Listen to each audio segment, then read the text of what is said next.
East Sprague Avenue looks a lot different than what it used to. And I found out that it's been a combination of hard work from business owners, the city, as well as residents to make the positive changes stick. School districts have been preparing for potential layoffs for a while now. Here's a wrap up of some of the information we have so far. First, let's start with the West Valley School District. This is a copy of the letter City Council President Ben Stuckert wrote to Greyhound Bus.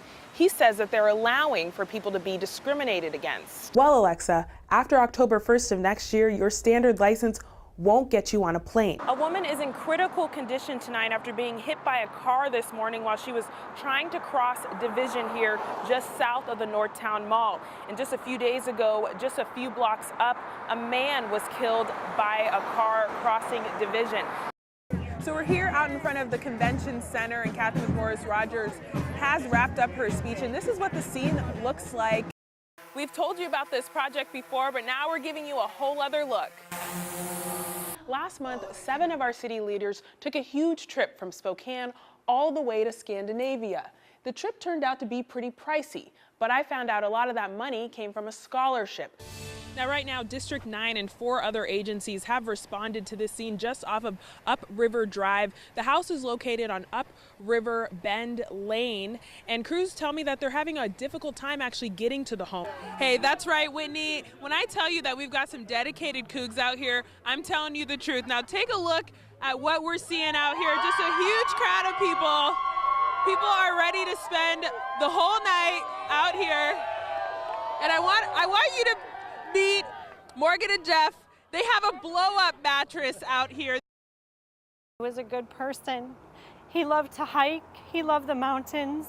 He was kind and compassionate and loved animals. There are so many things to say about 25-year-old Ethan Murray. He could knit a scarf. He could play violin. Ethan is a person. A person with an illness. His mother, Justine Murray, noticed a change in her son when he was 12. We started getting involved in marijuana and counseling and juvie and little miscellaneous troubles like theft. Things got worse for the Sandpoint family. Ethan suffered a meth-induced psychotic episode in 2014. That's when he was diagnosed with schizophrenia. In that time, he hitchhiked from state to state. He was in and out of mental institutions or living on the streets. Justine struggled to help her adult son with his illness and drug addiction. The hardest journey I've ever been on in my entire life. I just fought for him every day of every minute. He eventually made it home. He was sober, working, and doing well. This was him and his family on a ski trip this past December. By February, he had relapsed. He was arrested, and his March arraignment would be the last time Justine would see her son alive. Ethan was shot and killed by Spokane County deputies near a Spokane Valley apartment complex Saturday. So the call was that there was a male that was high. So why does that mean death? Justine found out 2 days after the shooting. It's really hard. But as every mother that has a son that suffers from mental illness, you just kind of, unfortunately, wait for the call and know that it can happen, and it's happening too much around the country. A longtime advocate for those with mental health issues, this mother plans to do more. She wants more available resources for people suffering from mental illness and better training for officers and healthcare providers. It may be too late for Ethan, but it's not too late for others like him. It's hard, and my heart goes out to everybody involved. But I do believe that this has to change. Like, I don't want other mothers to go through this. Other strong women achieving greatness. Class is in session, and the lessons learned here are life lessons.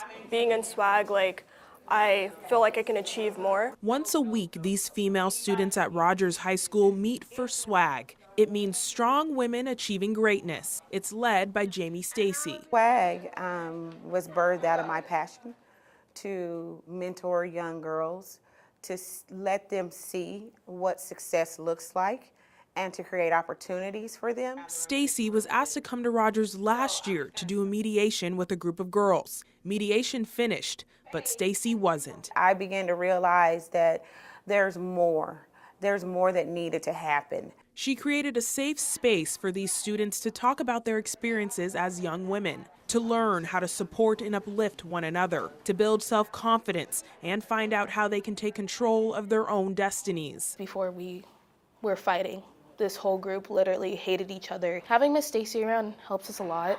I love working with Miss Stacy. She's the best. Like, really, I can talk to her about anything and I know I won't be judged. And she knows the pain, she knows the hurt that I'm feeling. As a group, they tackle some tough issues like bullying, racism, and sexism. I feel like my voice wasn't getting heard. I used to go to the office and complain a lot about people calling me names regarding to my skin color, and nothing was done about it. And I felt like I wasn't important and I wasn't a priority. And they tell me that, well, I'm weak, you're black, so you're trash. You can say that and you have your own opinion about me, but I know I'm a strong person. There's a lesson Stacy hopes each student will take away, that they are strong and they are the embodiment of swag. I know there's more to be done, but just to know that it's been started. Just to know now that these little seeds, they're just little seeds. Swag is just a little seed in their life that has been planted.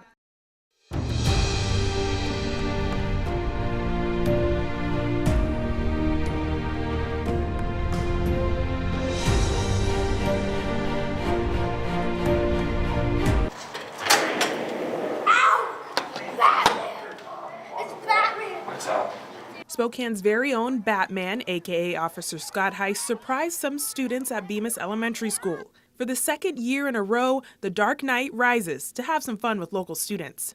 It's all about teaching kids responsibility, respect, and how to succeed in life. Lessons learned for these 6th grade students. This Halloween, they graduated from the 6-week GREAT program. This is the 8th 6th grade class that's finished the school-based gang and violence prevention program since the district introduced it a year ago.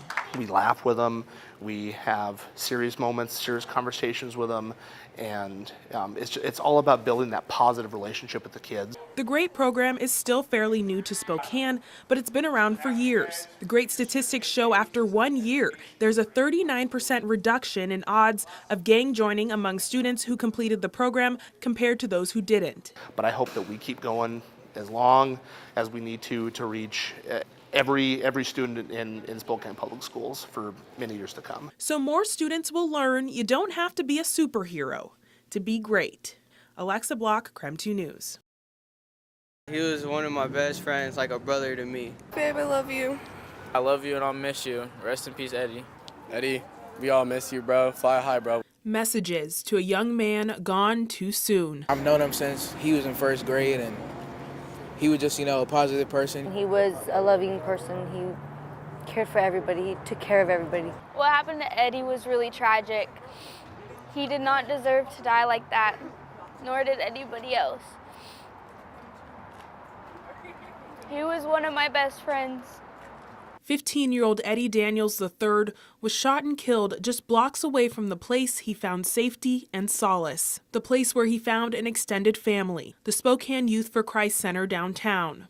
Down here, our youth center, we're family, we're tight. Youth for Christ director Jeff Ross says they work with dozens of local teens, but Eddie really stood out. I actually adopted Eddie as like one of my sons, and so I really felt like I lost a son.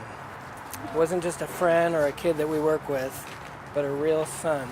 As we cry and weep with one another, they cry and weep with me, and we're in this together. And through the tears, they find joy in the memories. He was our hype man. He was always uplifting and smiling. He had a vibe that could literally make anyone happy, like no matter what, anybody.